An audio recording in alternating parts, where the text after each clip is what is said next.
یہ جتنے بھی فیصلے کیے جا رہے ہیں، یہ جتنی بھی پالیسیاں بنائی جا رہی ہیں، ان میں غریب اور امیر کی تفریق کی جا رہی ہے۔ آپ نے کل ہی دیکھا، کل رات کو دیکھا کہ یہ بڑی بڑی جو شاہانہ موٹر گاڑیاں ہیں، کروڑوں روپے کی جو موٹر گاڑیاں ہیں، جو عام پیٹرول سے نہیں چلتی، جو ہائی آکٹین سے چلتی، یعنی گاڑی بھی ہے وہ کیا شاندار اور پیٹرول بھی اس کا کیا شاندار، اس کے اوپر 200 روپے کی ٹیکس لگایا گیا ہے۔ اور یہ ٹیکس اس لیے لگایا گیا ہے کہ یہی ٹیکس جو ملک کے امیر ترین لوگ ہیں، اللہ ان کو اور دے، اللہ ان کو اور وسائل دے، لیکن ایک مشکل وقت ہے، اور اس ملک پہ پہلا حق غریب آدمی کا ہے۔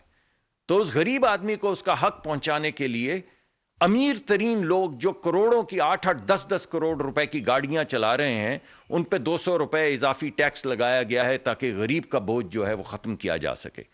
اور وزیر اعظم نے حکم دیا ہے، آپ نے دیکھا ہے کہ سرکار کی بھی گاڑیاں بڑی ہیں جو پروٹوکول میں استعمال ہوتی ہیں، جو بعض دفعہ یہ جو ہمارے جن لوگوں کو سیکیورٹی کی ضرورت ہے ان کے لیے استعمال ہوتی ہیں۔ تو کل یہ فیصلہ کیا گیا کہ جو بھی شخص اس طرح کا پیٹرول ڈلوائے گا، مہنگا پیٹرول ڈلوائے گا مہنگی گاڑی کے لیے، وہ اپنی جیب سے خرچہ کرے گا۔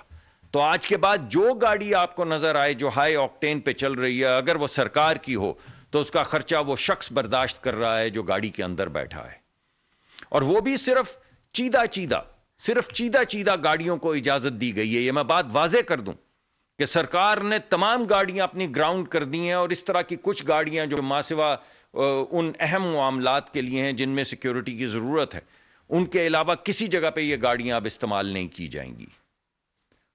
مگر اس کے بعد یہ تمام فیصلے آپ کے سامنے رکھنے کے بعد میں کچھ سچائی بھی آپ کے سامنے رکھنا چاہتا ہوں۔ سچ یہ ہے کہ اگر جنگ کے شعلے اسی طرح بھڑکتے رہے، اگر کی تیل کی قیمتیں اسی طرح بڑھتی رہیں، تو پھر حکومت کے لیے ایک لامحدود سبسڈی دینا جو ہے وہ ممکن نہیں ہوگا۔ سچ یہ ہے کہ اگر ہم نے کفایت شعاری سے، ہم سب نے، حکومت پہلے، مگر اگر ہم سب نے کفایت شعاری سے کام نہیں کیا تو ہماری معیشت پہ بہت بوجھ پڑے گا۔ سچ یہ ہے کہ اگر ہم نے اپنی کمر نہ کسی تو پھر مہنگائی بڑھتی چلی جائے گی۔ اگر یہ سب سچ ہیں تو ہم پہ کچھ قرض ہیں غریب کے، اور وہ قرض یہ ہے کہ پٹرول سے پہلے ہائی آکٹین بڑھے گا، وہ فرض یہ ہے کہ ڈیزل سے پہلے پٹرول بڑھے گا، وہ فرض یہ ہے کہ پٹرول چھوٹی گاڑی سے پہلے بڑی گاڑی کے اوپر بوجھ آئے گا، اور وہ فرض یہ ہے کہ گاڑی سے پہلے، موٹر سائیکل سے پہلے گاڑی جو ہے اس پہ یہ بوجھ ڈالا جائے گا۔ تو یہ ایک فیصلہ کیا گیا ہے اسی ترتیب میں، جس کے لیے پالیسی مرتب کرنے کی ڈائریکشنز وزیر اعظم دے چکے ہیں۔ مقصد کیا ہے؟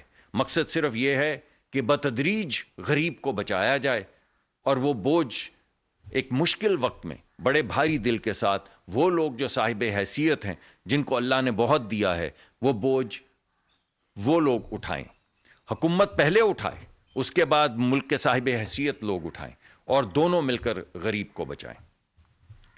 اگر یہ ہم پہ قرض ہے تو پھر کچھ ہمارا فرض بھی ہے، اور فرض ہمارا یہ ہے بھائی کہ آج جب آپ گاڑی روکیں تو انجن بند کر دیں، آج جب آپ کمرہ چھوڑیں تو بتی بجھا دیں، لائٹ بند کر دیں۔ اگر آپ کو بازار جانا ہو تو ایک مرتبہ جائیں، اگر ہو سکے تو پبلک ٹرانسپورٹیشن استعمال کریں۔ اب بھائی غریب آدمی تو آلریڈی پبلک ٹرانسپورٹیشن استعمال کرتا ہے، اگر اس مشکل وقت میں آپ گھڑی بھر کو بس لے لیں گے یا آپ گھڑی بھر کو میٹرو لے لیں گے تو کیا فرق پڑے گا؟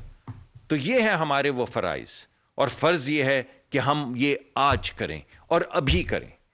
بظاہر یہ فیصلے آپ کو بڑے چھوٹے چھوٹے نظر آتے ہیں کہ گاڑی بند کر دو، یا 2 کے بجائے 1 مرتبہ بازار جاؤ، یا لائٹیں بجھا دو، مگر جب 24 کروڑ لوگ یہ کریں ایک دن میں، 24 کروڑ لوگ، آپ سوچیں کتنی گاڑیاں آپ کو سڑکوں پہ نظر آتی ہیں، آپ سوچیں آپ کو کتنے جلتے ہوئے بلب نظر آتے ہیں۔ اگر 24 کروڑ لوگ 50% بلب اور بجلی جو ہے اس کو بند کر دیں، اور اگر اپنے ٹریولز جو ہیں ان کو کم کر دیں، تو آپ سوچیں کہ یہ قطرہ قطرہ ایک سمندر بن جائے گا، اور یہ سمندر اس طوفانی کیفیت کو بہا کے لے جائے گا۔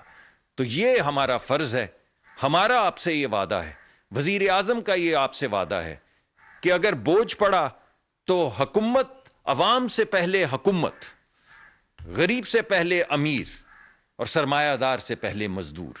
تو بتدریج ہم یہ بوجھ اسی طرح اٹھائیں گے. یہ جنگ ہماری نہیں, مگر یہ ملک تو ہمارا ہے.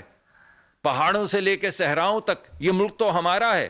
شمال سے جنوب تک یہ ملک تو ہمارا ہے بھائی. شہروں سے گاؤں تک یہ ملک تو ہمارا ہے. تو جنگ کسی کی بھی ہو, اپنے ملک کی حفاظت کرنا تو ہمارا فرض ہے. تو انشاءاللہ ہم کریں گے. ہم ایک عظیم قوم ہیں, اس سے پہلے بھی 100 بار ہمیں آزمایا جا چکا ہے. ہم نے جنگیں جھیلی ہیں, ہم کووڈ سے نپٹے ہیں. میں نے آپ کو بتایا کہ ہم سیلاب کے درمیان میں 2 ہفتے سیلاب سے آگے رہے ہیں تباہی سے بچنے کے لیے. ہم نے ارتھ کویک میں, زلزلوں میں ایک دوسرے کا دکھ درد بانٹا ہے. تو یہ تو وہ آفات تھیں جو ہمارے ملک کے اندر تھیں اور ان سے ہم سرخرو ہوئے. یہ جنگ تو ہماری سرحدوں سے پار ہے. اگرچہ ہم اس کی زد میں آ رہے ہیں مگر ہماری سرحدوں کے پار ہے. تو ہم اس سے ضرور سرخرو ہوں گے, اللہ کے کرم سے سرخرو ہوں گے, عوام کی سپورٹ سے سرخرو ہوں گے, انشاءاللہ ضرور سرخرو ہوں گے. لاہور میں وفاقی وزیر موسمیاتی تبدیلی ڈاکٹر مصدق ملک کی گفتگو آپ نے سنی. انہوں نے کہا کہ حملوں اور دھماکوں کے باعث خطے میں ماحولیاتی آلودگی کا خطرہ بڑھ گیا ہے. مشکل صورتحال کا سامنا ہے.